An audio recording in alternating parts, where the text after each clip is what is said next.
Bien, bonjour et bienvenue dans cette nouvelle première vidéo du chapitre numéro 4 dans lequel on va essayer de discuter de l'air qui nous entoure. Alors, on a discuté donc de cette chose qu'on ne voit pas bien sûr et qui pourtant est partout autour de nous. Et on a vu dans une première activité documentaire quelle était sa composition. Donc, vous pouvez noter dans le cours, à la suite du titre du chapitre numéro 4, eh bien grand 1, composition de l'air. Alors l'air, vous avez pu voir que c'est un mélange de plusieurs gaz. En particulier, il y en a énormément dans l'air.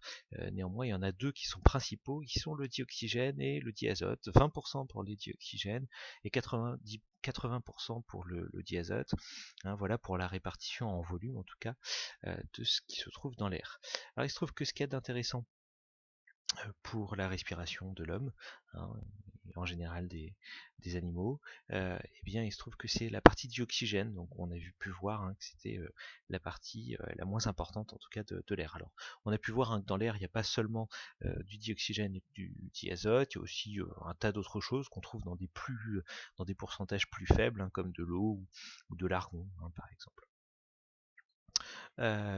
Pour ce qui concerne la représentation qu'on peut en faire, vous pouvez donc refaire un petit schéma comme celui-ci. Bon là j'ai choisi de mettre un ballon, mettez ce que vous voulez. En tout cas un objet qui est rempli d'air.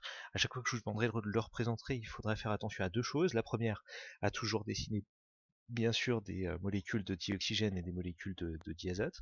Et puis la seconde chose, il faudra toujours faire attention à ce qu'il y ait toujours 4 fois plus de molécules de diazote qu'il n'y a de dioxygène, puisque vous avez vu la répartition, 20% dioxygène, 80% de diazote, donc il faudra effectivement le représenter de cette manière. Voilà donc pour cette courte vidéo, n'oubliez pas donc d'avoir tout noté dans le cours, et puis de répondre aux quelques questions qui sont juste en dessous de la vidéo.